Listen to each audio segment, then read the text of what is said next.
त्यामुळे आता रत्नागिरीचा हा जो विमानतळ आहे हा महाराष्ट्र शासनामार्फत महाराष्ट्र विमानतळ विकास कंपनी आणि भारतीय संरक्षण दलामार्फत ICG म्हणजे इंडियन कोस्ट गार्ड भारतीय तटरक्षक दल याच्या संयुक्त विद्यमानं सिव्हिल एन्क्लेव्ह या प्रकारे हा चालवला जाणार आहे। आता इथून जेव्हा प्रवासी वाहतूक सेवा चालू करायची आहे तर त्यासाठी आता हा एक महत्त्वाचा टप्पा म्हणजे आपला सामंजस्य करार करण्यात येतो। तर हा करार कशासाठी आहे तर इथे आता भारतीय तटरक्षक दलाने विकसित केलेली 1800 मीटरची धावपट्टी आहे, ATC टॉवर आहे, त्यानंतर विमानांच्या सुरक्षिततेकरता जी ACFT म्हणून गाडी वापरली जाते त्याचं जे मनुष्यबळ असतं या सगळ्या सुविधा ज्या आहेत त्या आपल्याला भारतीय तटरक्षक दल प्रोव्हाइड करणार आहे, सुविधा पुरवल्या जाणार आहेत। आता या सगळ्याच्या संयुक्त सुविधा आहेत म्हणजे त्या पण ते पण लोक वापरतील आणि महाराष्ट्र विमानतळ विकास कंपनी सुद्धा वापरेल।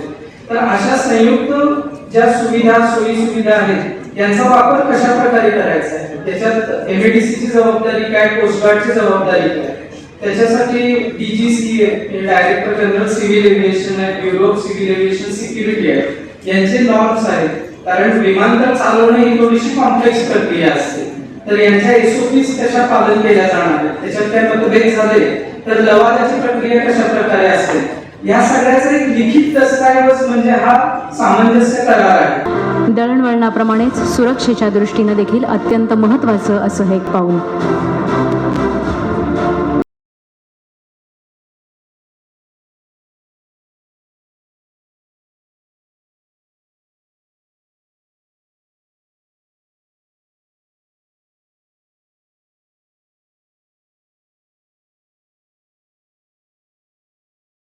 आज रत्नागिरीकरता हा अतिशय ऐतिहासिक दिवस आहे आणि याचं संपूर्ण श्रेय हे आमचे उद्योगमंत्री आणि राजापूरचे आमदार यांना जातं। त्यांच्या अथक प्रयत्नामुळे जी गोष्ट बरेच दिवस होणार नव्हती ती इतक्या लवकर झालेली आहे।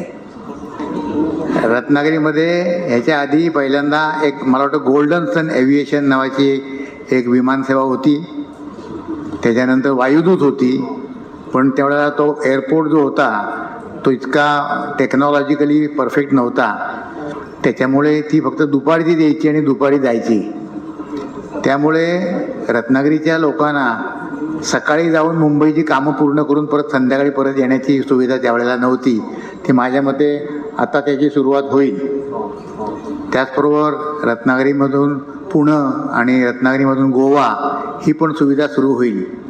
ह्या सर्व सुविधा सुरू झाल्या की डेफिनेटली रत्नागिरीमधली जी काय उद्योग इंडस्ट्री आहे ती तर वाढणार आहेच, पण त्याचबरोबर रत्नागिरीमधलं जे काय टुरिस्ट ट्रॅफिक आहे तो सुद्धा खूप मोठ्या प्रमाणात वाढेल असा ह्याच्याबद्दल अंदाज नाही तर खात्री आहे। कारण रत्नागिरी काय, सिंधुदुर्ग काय आणि गोवा काय हा सगळाच कोस्टल एरिया आहे, पण गोवा हा इतक्या लवकर डेव्हलप झाला ह्याचं बरंचसं श्रेय त्या विमानतळांना पण आहे। आता ह्याच्यापुढे रत्नागिरीमध्ये ह्या गोष्टी सुरू झाल्या की ह्याच्यामुळे रत्नागिरीमध्ये पण टुरिस्ट ट्रॅफिक होणार आहे। त्याच्यामुळे रत्नागिरीमधला जो हॉस्पिटॅलिटीचा बिझनेस आहे त्याला खूप मोठा बूस्ट मिळणार आहे।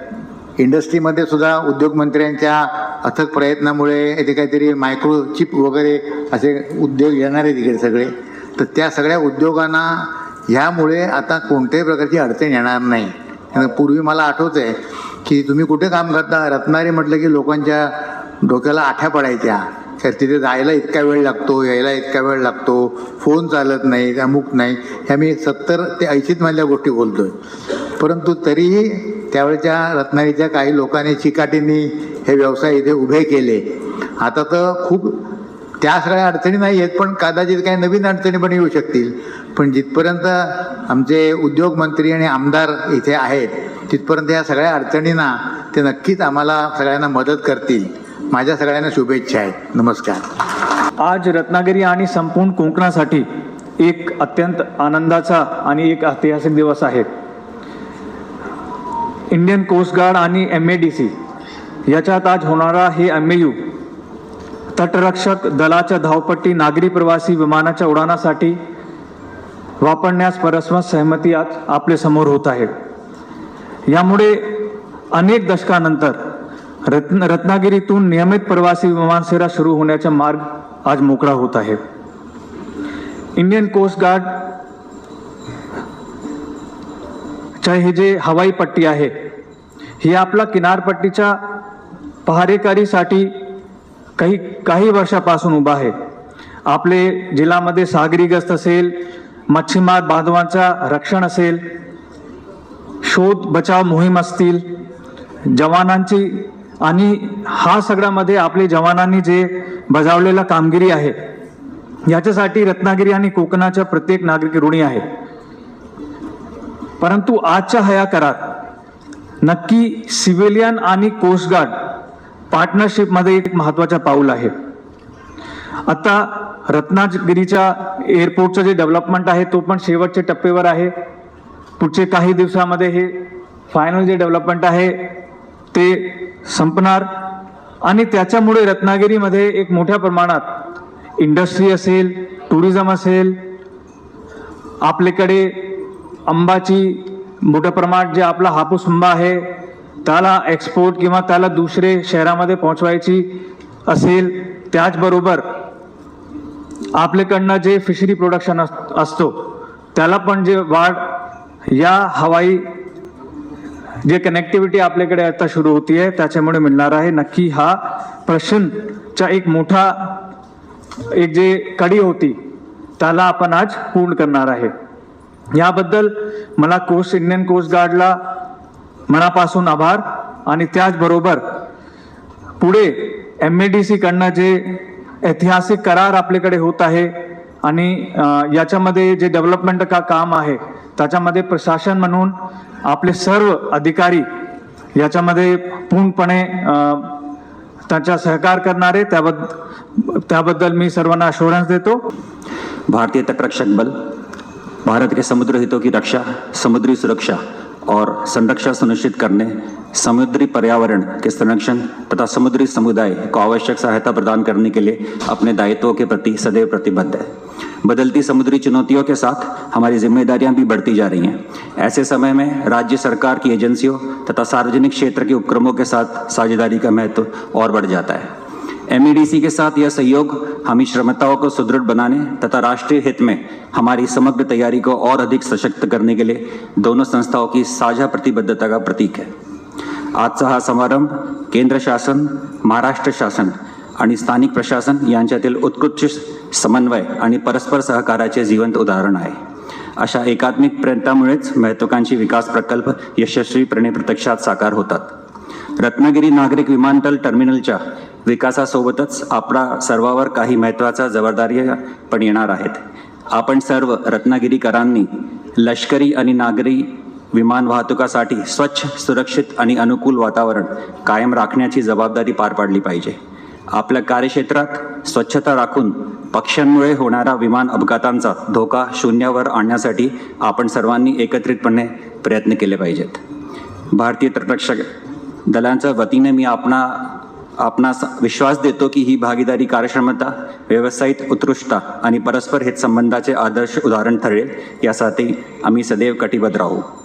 समारोप करण्यापूर्वी मी एकदा पुन्हा माननीय मंत्री महोदय, जिल्हाधिकारी महोदय, पोलीस अधीक्षक महोदय, MADC कंपनी आणि सर्व अधिकारी तसेच आजचा हा कार्यक्रम यशस्वी करण्यासाठी अथक परिश्रम घेतलेल्या प्रत्येक व्यक्तीचे मनपूर्वक आभार व्यक्त करतो.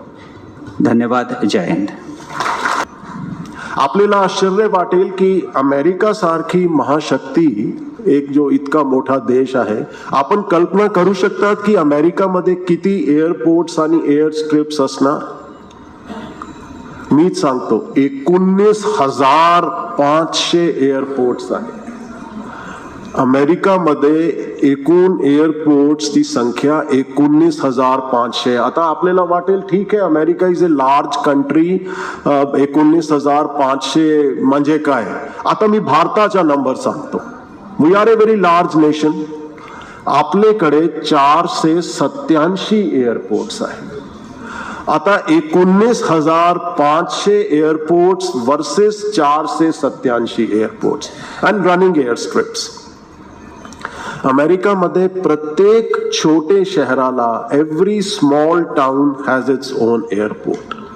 मी ही तुलना यासाठी करतो आहे की मागचे काही वर्षामध्ये देशाचे प्रत्येक राज्यामध्ये केंद्र सरकारने एक जो धोरण अवलंबला आहे की प्रत्येक राज्यामध्ये जास्तीत जास्त एअरपोर्ट्स करून कनेक्टिव्हिटी वाढवायची. आणि आज आपण 487 वर आलो आहोत. तरी आपल्याला जर ग्लोबल कॉम्पिटिशन मध्ये उतरायचं असेल तर 19,500 ची तुलना करायची आहे. आपण जर चीनशी तुलना केली तर चीन मध्ये 610 एअरपोर्ट्स आहे and we are still at 487. म्हणजे एक 100-125चा गॅप इवन चीनशी आहे. यांच्या मूळ कारण असं आहे, आयकाओने एक स्टडी केली की ज्या ज्या शहरामध्ये एअरपोर्ट झाला तिथे 5 वर्षामध्ये GDP 3.4% वाढते. एकदा एअरपोर्ट सुरू झाला, आता 2026 होईल, तो रत्नागिरीमध्ये ट्रेडिशनली 2031 पर्यंत 3.4% GDP वाढली पाहिजे. परंतु 10 वर्ष एअरपोर्ट जर व्यवस्थित चालला तो GDPच्या प्रमाण 8% वर जाते. मग तो 3.4च्या दुप्पट होऊन 6.8 वर जात नाही.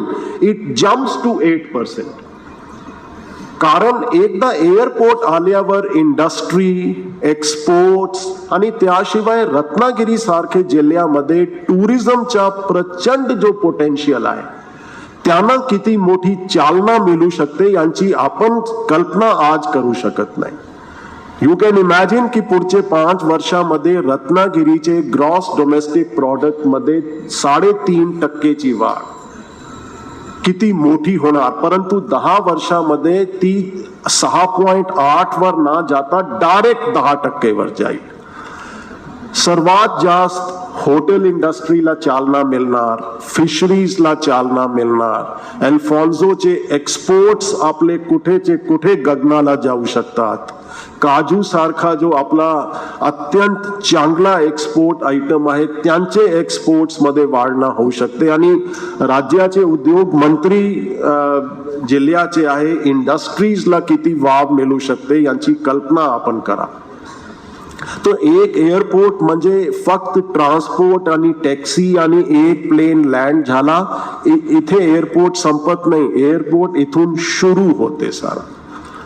तो मला अत्यंत प्रसन्नता आहे की आज पालकमंत्री साहेबाचे सतत सहकार्यामुळे आता आम्ही पालकमंत्री सोबत एअरपोर्टचा राऊंड घेतला आणि पालकमंत्री साहेब सांगत होते की दर 10 दिवसाने तो एअरपोर्टचा व्हिजिट करायचे. आणि आय वॉज व्हेरी सरप्राईज, कारण एक कोण्यामध्ये त्यांना माहित होता की इथे हा का केलाय, जो आम्हालाच आश्चर्य वाटला. जनरली असा होत नाही. तो मी जो पेशन्सचा उदाहरण दिला की इरिगेशन मध्येच मला 7 फोन केले होते म्हणून मला थोडी कल्पना होती, पण एवढी कल्पना नव्हती की एक कोण्यामध्ये काय काम झालं आणि ते का डिले होते. हा एक त्यांचा मी खरोखरच मनापासून इथे आभार मानतो. शेवटचा मुद्दा असा की एअरपोर्टचे काम मध्ये पुढचे 2 ते 3 महिन्यामध्ये आम्हाला हा काम कंप्लीट करून पावसाळा संपल्याच्या नंतर यांची तुलनेत सुद्धा जास्त भव्य कार्यक्रम करून एअरपोर्ट आता सुरू करायचा आहे. त्यासाठी पालकमंत्री साहेब आणि जो माझे तरुण सहकारी आहे अनुज, त्यांना सुद्धा विनंती राहील की जेव्हापर्यंत आम्ही मुंबईवरून जो सहकार्य आहे, जो अनकन्व्हेन्शनल आहे, we will do it, there is no issue. मुद्दा आहे की Ratnagiri airport should get functional as fast as possible. जो निर्णय आपण आज बरेचसे निर्णय ऑन द स्पॉट घेतले त्यांच्या वर्णन करण्यासाठी मी इथे उभा नाही आहे, परंतु पुढचे 3 महिन्यात हा एअरपोर्ट सुरू झाला पाहिजे. रत्नागिरीला जो चालना एक्सपेक्टेड आहे ती मिळाली पाहिजे. एक माननीय पालकमंत्री आणि अनुजला दोघांना विनंती राहील. दुसरा, पालकमंत्री साहेबांनी आज एक चांगला आयडिया आम्हाला दिलाय, त्यावर आम्ही नक्कीच काम सुरू करू. सध्या रनवेची जो लेंथ आहे तो 1800 मीटर आहे. 1800 मीटरवर आपण ATR 72 म्हणजे मॅक्सिमम जर आपण 92% PLF पॅसेंजर लोड फॅक्टर गृहीत धरला तर एक फ्लाइट मध्ये 60 ते 62 लोक मॅक्सिमम येऊ शकतील, कारण मॅक्स कॅपॅसिटी 72ची आहे. आपण जर आज पालकमंत्री साहेबांनी आम्हाला जो सूचना केली की रनवेच्या थोडा 300-350 मीटर एक्सपेन्शन जर केला 2100 ते 2150 मीटरच्या, तर मग काय आहे की एक तर better and bigger planes can land here, म्हणजे एकच फ्लाइट मध्ये जास्त पॅसेंजर्स एकच वेळी लँड आणि टेक ऑफ होऊ शकतील. यांचे बद्दल सुद्धा अत्यंत गतीने आम्ही इथे काम करणार. पण आता एक रिक्वेस्ट मला पालकमंत्री साहेबांना आणि सामंत साहेबाला आणि गद्रे साहेब सुद्धा आहे, पटवर्धन साहेब आहे, आपण कम्पीट करतो आहो गोवाशी टुरिझम मध्ये. आपण महाराष्ट्रामध्ये एस्पेशली वेस्टर्न महाराष्ट्रामध्ये सोलापूर कोल्हापूर एअरपोर्ट्स का एवढा फोकस करतो आहो, कारण कर्नाटक सरकार बेलगावला एक regional hub of airports develop करते आहे. आज आपण जर सोलापूर कोल्हापूरला फोकस नाही केला तर पूरा traffic it's industry and it's commerce तो पूरा सारा बेलगामला शिफ्ट होणार. म्हणून सोलापूर कोल्हापूर करणं आवश्यक आहे. आणि त्याच दृष्टीने जर गोवाशी टुरिझम मध्ये खरोखरच कम्पीट करायचं असेल, हा एअरपोर्ट कॅटलिस्ट होणार, याबद्दल वाद नाही. आपण एक्सपॅन्शनच्या सुद्धा अत्यंत गतीने काम करू. पण पालकमंत्री साहेबाला आणि किरण भाईला माझी विनंती अशी राहील, आम्ही त्यामध्ये आपले वतीने हेल्प करू की ताज सारखा, हयात सारखा एक चांगला फुल 5 स्टार ब्रँडेड हॉटेल जेव्हापर्यंत येणार नाही, तो जो हाई प्रोफाईल कस्टमर बेस आहे जो गोवा शिवाय विचारच करत नाही, तो इथे येणं अवघड आहे. म्हणून हॉटेल असोसिएशनचे जेवढे इथे प्रतिनिधी आहे आणि सन्माननीय दीपक भाई आहे, पटवर्धन साहेब आहे, आपण सगळ्यांनी मिळून अत्यंत चांगले ताज, हयात, ओबेरॉय सारखे ब्रँडेड 5 स्टार रत्नागिरीमध्ये पुढचे 2 ते 3 वर्षात एस्टॅब्लिश झाले पाहिजे. आणि एअरपोर्टच्या निमित्त जो होता की एअरपोर्ट नाही आहे तर मग आम्ही आता एअरपोर्टचा इश्यू सुटणार आहे, तो या निमित्ताने आपण सर्वांनी मिळून जर प्रयास केला तर मला वाटतं एक सर्वांगीण विकास या जिल्ह्याच्या under A very patient and very hard working industry minister आपण करू शकणार. आज परत मी कोस्ट गार्डच्या DIG नाईक, त्यांचे सहकारी, रक्षा मंत्रालयाचा मी आभार मानतो. आवर्जून आमचे जो SC आहे सुपरिटेंडिंग इंजिनियर कुलकर्णी, बरेचसे लोकांना माहीत नसणार, he is almost a chief engineer rank, लेकिन मागचे 1 वर्षापासून एक पोर्टा केबिन मध्ये रत्नागिरीला बसून त्यांनी इथे काम करून दाखवलाय. तुम्ही त्यांच्या सुद्धा MD म्हणून मला आभार मानणं अत्यंत आवश्यक आहे. आणि पुढचे 3 महीन्यानंतर MOU अब इतना सुंदर है, तो साहेब ते उर्दू मध्ये एक मी जास्त बोलणार नाही तो लांबलचक होऊन जाईल कि आगाज इतना सुंदर है तो उसका अंदाज पता नहीं क्या होगा. जर MOU इतका सुंदर झाला आहे तर आता मीच कल्पना करू शकतो की आपला 3 महिन्यानंतर किती भव्य दिव्य उद्घाटन कार्यक्रम इथे होणार. आपण लवकर त्यासाठी भेटू आणि MADC अत्यंत गतीने हा एअरपोर्टचा काम करतील. जिल्हाधिकारी आणि SP च्या पूर्ण सहकार्य आम्हाला आहे, पालकमंत्रीच्या मार्गदर्शन आहे. 3 महिन्याचे नंतर परत आपण भेटून उद्घाटनाचे कार्यक्रमाला राहू. आजचा दिवस खरं तर आपल्या सगळ्यांसाठी स्वप्नवत असा दिवस आहे. कारण विमानतळ कधी सुरू होणार, विमानतळ सुरू होणार की नाही ही फक्त घोषणा आहे, अशा अनेक चर्चा होतात, अनेक त्या सोशल मीडियावर देखील मी बघतो. परंतु दीपक कपूर साहेब, तुम्ही इथं आल्यानंतर, नाईक साहेब इथं आल्यानंतर आणि तुमच्यामध्ये मी बसल्यानंतर ही शंका आता रत्नागिरीकरांची दूर झाली की फक्त ते आश्वासन नव्हतं, तर 3 महिन्यानंतर आता विमान या विमानतळावरनं उड्डाण घेणार आहे. पण तुम्हाला देखील मला धन्यवाद द्यायचे आहेत, नाईक साहेबांना देखील धन्यवाद द्यायचे आहेत की शेवटी सामंजस्य करार करत असताना काही नियम अटी आपण घातलेल्या असतात. कशा पद्धतीनं आता विमानाचं उड्डाण झालं पाहिजे, कशा पद्धतीनं महाराष्ट्र विमान कंपनीनं भविष्यामध्ये कार्यरत राहिलं पाहिजे, हे सगळं त्याच्यामध्ये लिहिलेलं आहे. परंतु हे सगळं करत असताना मला महाराष्ट्र शासनाचं देखील मनापासून कौतुक केलं पाहिजे. मग त्याच्यामध्ये देवेंद्रजी असतील, एकनाथ शिंदे साहेब असतील, यांना देखील धन्यवाद दिले पाहिजेत आणि विशेष धन्यवाद राजनाथ सिंह साहेबांना देखील दिले पाहिजे. कारण मला आठवतं, मी शिर्डीला एक महिन्याभराच्या कार्यक्रमापूर्वी राजनाथ सिंह साहेबांबरोबर शिर्डीमध्ये होतो आणि शिर्डीला अशीच चर्चा झाली की कशा पद्धतीनं विमानतळ सुरू करायचं, काय परमिशन्स तुम्हाला पाहिजेत. आणि मला वाटतं की तिथं सांगितल्यानंतर एका फोनवर, एक फोन फक्त राजनाथ सिंह साहेबांनी कुठल्या तरी दिल्लीच्या अधिकाऱ्याला केला आणि त्याच्यानंतर आमचे नाईक साहेब असतील किंवा या सगळ्यांनी पाठपुरावा केला, म्हणून आज सामंजस्य करार होतो. म्हणून या तिन्ही नेत्यांचे, महायुतीच्या, मी मनापासून धन्यवाद व्यक्त करतो आणि त्यांचे आभार देखील मानतो. दीपक कपूर साहेब, तुमचं आणि शहराचं नातं, तुम्ही जरी आलेलं नसला शहरामध्ये कधी, तरी फार जवळचं नातं आहे. त्याचा उल्लेख आता दीपक कपूर साहेबांनी केला की त्यांनी काही विकासाच्या कामासाठी शेवटी माझ्या पाठपुराव्याला कंटाळून सहाय्य केली. ती 2 विकासाची कामं होती. एक म्हणजे शीळ धरणाचं काम, जे शीळ धरण रत्नागिरी नगरपालिकेला पाणी पुरवठा करतं, आणि 8 दिवसापूर्वी जे लोकार्पण केलं ते पानवल धरणाचं काम.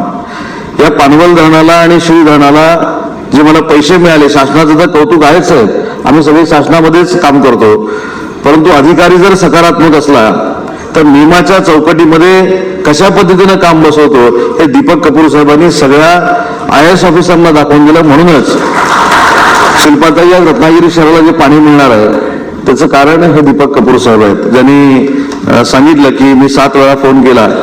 खरं तर साहेब संयम ठेवावा लागतो हल्ली, आणि नगरपालिकेच्या स्वतःच्या मालकीच्या डॅमवर दीपक कपूर साहेबांनी 18 कोटी रुपये दाखवून दिले. हे मला असं वाटतं की विकास कामासाठी दीपक कपूर साहेब केलेलं धाडस आहे. आणि दुसरी महत्वाची गोष्ट अशी की तो कॉन्फिडन्स असल्यामुळे आज ते MD आहेत, त्याच्यामुळे आमच्याकडे विमानतळ तर सुरू होईल, विमानसेवा सुरू होईलच, पण विमानाचा स्लॉट देखील आम्हाला अतिशय रत्नागिरीकरांना उपयुक्त असा मिळेल ही देखील कपूर साहेब आम्हाला सगळ्यांना खात्री आहे. कारण शेवटी आमच्या अधिकाऱ्यांची मानसिकता काय याच्यावर देखील विकास अवलंबून असतो. आज आमचे जिल्हाधिकारी देखील अतिशय चांगल्या पद्धतीनं काम करतायत, आमचे SP देखील चांगल्या पद्धतीनं काम करतायत, मुख्य कार्यकारी अधिकारी देखील चांगल्या पद्धतीनं काम करतायत. जर प्रशासनानं चांगलं काम करायचं ठरवलं तर लोकप्रतिनिधीच्या पुढे जाऊन प्रशासन काम करू शकतं, हे रत्नागिरीनं महाराष्ट्राला दाखवलंय असं म्हटलं तर चुकीचं ठरणार नाही. एवढं चांगलं काम प्रशासनानं केलंय. आणि आज तर मला असं सांगण्यात आलं की जी जागा आपल्याला ॲक्वायर करायची आहे ती जागा ॲक्वायर करत असताना कपूर साहेब, ना आम्ही कोस्टगार्डला त्रास देणार ना तुम्हाला त्रास देणार. जे काय 10-15 कोटी रुपये, 20 कोटी रुपये लागतील ते आज राज्याचा उद्योग मंत्री म्हणून जाहीर करतो की माझ्या MIDCने त्याला ॲक्विजिशनला पैसे दिले जातील. परंतु रत्नागिरीचं विमानतळ हे महाराष्ट्रातलं सगळ्यात देखणं करण्यासाठी आम्ही सगळे मिळून प्रयत्न करू, हा देखील MD म्हणून मी आपल्याला शब्द देतो. शेवटी विमानतळ चालू करत असताना 1 मिनिट आणि 12 सेकंदाची एक क्लिप आपल्याला दाखवली. मला आपल्याला विनंती करायची आहे, विशेषतः पत्रकार बंधू भगिनींना विनंती करायची आहे की आजच तसं विमानतळ तिथं तयार झालेलं नाहीये. मी का सांगतोय, कारण सोशल मीडिया प्रगत आहे. हे बघितल्यानंतर कोणतरी तिथे जायचं, तिथे फोटो काढायचे आणि असं विमानतळच नाही असं उद्यापासून बातमी यायची. तर हे विमानतळ 3 महिन्यानंतर होणार आहे. दाखवण्याचा उद्देश का, कारण आपल्याकडे महाराष्ट्रात सगळ्यात जर सोशल मीडिया जागृत कुठं असेल तर तो माझ्या रत्नागिरीमध्ये आहे. त्याच्यामुळे मला हे सांगावं लागतं. आणि ते काही हितचिंतक आहेत, त्याच्यामुळं आपण साहेब चांगल्या हेतून हे दाखवलं की विमानतळ आता असं सुरू होणार आहे, तर ताबडतोब इथनं आता उदय सामंतची टेस्टच घ्यायची आहे म्हणून तिकडे जातील, फोटो काढतील आणि म्हणतील बघा विमानतळ नाही ते अर्धवटच आहे. तर हे विमानतळ 3 महिन्यानं आपल्याला सुरू करायचं आहे आणि विमानतळाचा 75% यशस्वी होण्याचा जो टप्पा आहे तो आज दीपक कपूर साहेबांनी आणि नाईक साहेबांनी पूर्ण केला आहे. त्याबद्दल त्या दोघांना मला मनापासून धन्यवाद द्यायचे आहेत. खरं तर 75% आपलं स्वप्न पूर्ण झालंय. आता विमान सुरू करण्याचं स्वप्न जे आहे ते आपल्याला पूर्ण करायचं आहे. आणि मी असा एक भाग्यवान आहे, मी जेव्हा सिंधुदुर्गचा पालकमंत्री होतो चिपीचं एअरपोर्ट सुरू झालं. मी जेव्हा रायगडचा पालकमंत्री होतो नवी मुंबईचं एअरपोर्ट सुरू झालं. आज मी जिल्ह्याचा पालकमंत्री आहे, पुढच्या 3 महिन्यात रत्नागिरीचं देखील एअरपोर्ट सुरू होणार आहे. त्याच्यामुळं कपूर साहेब तुमचे आणि मुख्यमंत्री मोदयांचे देखील संबंध चांगले आहेत. जिथं जिथं एअरपोर्ट करायचं असेल तिथं मला पालकमंत्री करा असं जर सांगितलं तर सगळीकडे एअरपोर्ट चांगल्या पद्धतीनं होऊ शकतात. आणि एअरपोर्ट करणं म्हणजे काय तर विकासाला चालना देणं आहे, पर्यटनाला चालना देणं आहे. आणि आज इथे हॉटेल असोसिएशनचे देखील अनेक सहकारी माझे बसलेले आहेत. मागच्या वर्षी आणि यावर्षी जेवढी रत्नागिरीमध्ये पर्यटनासाठी गर्दी होती इतिहासात कधी नव्हती, हे आपल्याला मान्य करावं लागेल. म्हणजे मी तर आपण जे नव्यानं एसटी स्टँड बांधलेलं आहे त्या एसटी स्टँडला देखील अनेक वेळा व्हिजिट केलेली आहे. काही लोकांना जागा मिळाली नाही म्हणून एसटी स्टँडच्या बाहेर देखील गाड्या लावून झोपलेले पर्यटक मी या 2 वर्षामध्ये रत्नागिरीत बघितले. त्याच्यामुळं पर्यटनाच्या दृष्टीनं अतिशय चांगल्या पद्धतीचं काम या रत्नागिरी शहरामध्ये उभं राहतंय, रत्नागिरी जिल्ह्यामध्ये उभं राहतंय. साहेब आपल्याला आश्चर्य वाटेल की अजितदादांच्या निधनाच्या अगोदर अजितदादा 7 ते 8 महिने अगोदर रत्नागिरीमध्ये आले होते. आणि रत्नागिरीमध्ये कशासाठी आले होते? ज्या एअरस्ट्रीपची आज आपण पाहणी केली ती एअरस्ट्रीप कशा पद्धतीनं मजबूत केलेली आहे. मी आताच नाईक साहेबांशी बोलत होतो, महाराष्ट्रातली अशी एक ती एअरस्ट्रीप आहे जी भारताच्या संरक्षणासाठी तयार केलेली आहे. आणि मग ती एअरस्ट्रीप कशी आहे ही अजितदादांनी बघितली. माझ्याकडची शिवसृष्टी कशी आहे हे स्वतः अजितदादा तिथे जाऊन बघून आले. माझ्याकडचा 3D मल्टीमीडिया शो कसा आहे हा देखील अजितदादा बघून आले. तारांगण कसं आहे हे देखील अजितदादांनी बघितलं. आणि दुसऱ्या दिवशी त्यांच्या मंत्रिमंडळातल्या मंत्र्यांना इथं पाठवलं आणि त्यांनी सांगितले की मला हे जे काय उदय सामंतनं इथं केलंय, सरकारनं इथं केलंय, रत्नागिरीकरांच्या आशीर्वादानं केलंय ते मला सगळंच सगळं बारामतीमध्ये करायचं आहे. अशा पद्धतीचे आदेश देऊन त्यांच्या पक्षाचे मंत्री देखील रत्नागिरीतला हा पर्यटनाचा विकास बघायला आले होते. हे सांगण्याचं कारण एवढंच आहे कारण आज जर तुम्ही बारामतीमध्ये गेला तर तशीच्या तशी शिवसृष्टी उभी राहते. MIDCचं माझं रेस्ट हाऊस बघितल्यानंतर तसंच्या तसं बारामतीमध्ये उभं राहिलं. MIDCचे माझे रस्ते बघितल्यानंतर तसंच्या तसे ते बारामतीमध्ये उभे राहिले. 3D मल्टीमीडिया शो उभा राहिला. एवढंच नाही तर छत्रपती शिवाजी महाराजांच्या नावानं देशातलं पहिलं छत्रपती शिवाजी महाराजांच्या वर रिसर्च करणारं रिसर्च सेंटर जे रत्नागिरीमध्ये होतंय ते देखील अजितदादांनी बजेटमध्ये आणलं आणि ते देखील काम बारामतीला सुरू आहे. मला आठवतं मी जेव्हा 2004ला पहिल्यांदा आमदार झालो तेव्हा कदाचित आगाऊपणानं असेल, कदाचित माहिती नसेल म्हणून असं म्हटलं होतं की राजकारणामध्ये आणि विकासामध्ये रत्नागिरीचा मतदारसंघ हा बारामतीच्या तोडीस तोड असेल. मी तोडीस तोड झालाय असं म्हणत नाही, पण आज राजकीय दृष्ट्या सांगतो की पूर्वी महाराष्ट्रामध्ये असं म्हटलं जायचं की बारामतीचे सगळेच्या सगळे जिल्हा परिषद सदस्य हे एका विशिष्ट पक्षाचे असतात. सर आता तुम्हाला सांगायला हरकत नाही माझ्या मतदारसंघात देखील 10च्या 10 जे आहेत ते माझ्याच विचाराचे आहेत आणि जिल्ह्यामध्ये 56 पैकी 50 आम्ही आहोत. त्याच्यामुळे एवढी स्ट्रेंथ आमच्या महायुतीची विकासावर आम्ही ताकद लावून कमवलेली आहे आणि त्याच्यामुळे त्या देखील लोकप्रतिनिधींचा याच्यामध्ये 100% खारीचा वाटा आहे की त्यांनी देखील या संपूर्ण जिल्ह्याच्या विकासामध्ये आपल्याला अतिशय महत्वाचं योगदान दिलंय आणि म्हणून सगळ्याच पक्षाच्या लोकप्रतिनिधींना देखील मनापासून मी धन्यवाद देतो.